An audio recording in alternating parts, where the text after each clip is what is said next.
21শে জুলাই, 21শে জুলাই অর্থাৎ শহীদ দিবস। এই দিনটা কিন্তু একটা সাধারণ দিন নয়। এই দিনটা হলো একটা আবেগের দিন, এই দিনটা হলো একটা ভালোবাসার দিন, এই দিনটা একটা পরিবারের চোখের জলের দিন। এই দিনটা সেই দিন যে দিন একসঙ্গে 13 জন কংগ্রেস কর্মী, তখন মমতা বন্দ্যোপাধ্যায় যুব সভানেত্রী ছিলেন কংগ্রেসের, সেই সময়ে মমতা বন্দ্যোপাধ্যায়ের ডাকে সচিত্র পরিচয়পত্র দেওয়া হোক, তার স্বার্থে একটি আন্দোলন হয়। সেই আন্দোলন কর্মসূচিকে কেন্দ্র করে তখনকার বামফ্রন্ট সরকার তাদের পুলিশের দ্বারায় 13 জন কর্মী শহীদ হয়েছিলেন। সেই দিনটাকে সামনে রেখে আজকে 21শে জুলাই। এই দিনটাকে জড়িয়ে না অনেক বড় ইতিহাস দিনের পর দিন চলে আসছে এবং আগামী দিনও চলে যাবে। আমার পরের জেনারেশন, তার পরের জেনারেশন সবাই এই দিনটাকে মনে রাখবে।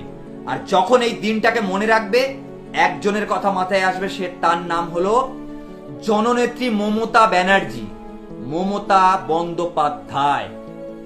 কারণ আজ আমরা যে ভোটার কার্ডটা ইউজ করছি, সেই ভোটার কার্ডটা তৈরির কারিগর বা যিনি নেতৃত্ব দিয়েছিলেন তিনিই হলেন মমতা বন্দ্যোপাধ্যায়। আগে ভোট আপনি যেভাবে লাইনে দাঁড়িয়ে দিচ্ছেন এইভাবে ভোট হতো না। আগে ভোট হতো ছাপ্পা ভোট, আগে ভোট হতো রিগিং করে ভোট হতো। আপনি ক্ষমতায় আছেন, আপনি ভিতরে দাঁড়িয়ে, বাইরে আপনার ক্যাডাররা দাঁড়িয়ে থাকবে, আর ভিতরে আপনার দলবল নিয়ে তারা ভোট করাবে। সেখানে মেশিন, বোম, পিস্তল যা খুশি ভয় দেখিয়ে আপনার বলবে আপনার ভোট হয়ে গেছে, আপনি বাড়ি চলে যান, আপনার ভোটটা তারা দিয়ে দেবে। তার প্রতিবাদে যাতে তুমি তোমার নিজের ভোটটা ঠিকভাবে দিতে পারো, তার জন্য সচিত্র পরিচয়পত্রের দাবি জানায় মমতা বন্দ্যোপাধ্যায়। এবং এই মমতা বন্দ্যোপাধ্যায় সেই দাবি নিয়ে রাস্তায় আন্দোলনে নামে। সেই আন্দোলনে আজকের এই 21শে জুলাই। 21শে জুলাই এমন একটা দিন যে দিনটা ইতিহাসের পাতায় মোটা অক্ষরে লেখা আছে, লেখা থাকবে। আর আজকে যারা নতুন করে দাবি করছে না আমরা 21শে জুলাই করব, তাকে জিজ্ঞাসা করুন যে বালিশ চাটা, সেই বালিশ চাটাকে জিজ্ঞাসা করুন এই 21শে জুলাইটা কারা শহীদ করেছিল, কাদেরকে শহীদ করা হয়েছিল, এই বালিশ চাটাকে জিজ্ঞাসা করুন। তখন এই বালিশ ছাটাও ছিল সেই বামফ্রন্টের দলে। এদের পুলিশের দ্বারায় নিহত হয়েছিল 13টি শহীদ, এটুকু জেনে রাখুন, কর্মী শহীদ হয়েছিল। আর আজকে তারা দাবি করছে আমরা শহীদ দিবস পালন করব। তারা আলাদাভাবে মঞ্চ বাঁধছে, তারা আলাদাভাবে দাবি করছে তৃণমূল কংগ্রেসের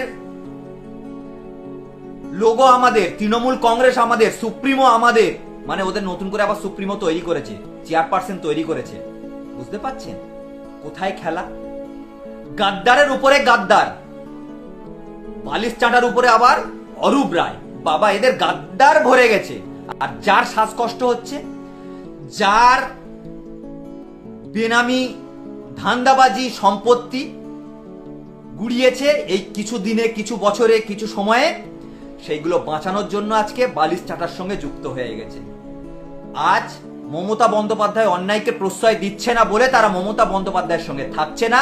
তাদের শ্বাসকষ্ট হচ্ছে, তারা বেরিয়ে গিয়ে একটাই মন্দিরের ঘন্টা পেয়েছে, সেটা হলো অভিষেক বন্দ্যোপাধ্যায়।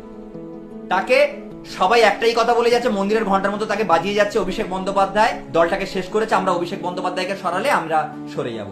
অভিষেক বন্দ্যোপাধ্যায় নিজেই বলছে তোমরা যদি ফিরে আসো মমতা বন্দ্যোপাধ্যায়ের কাছে, আমি 1 ঘন্টার মধ্যে আমি রিজাইন দেব।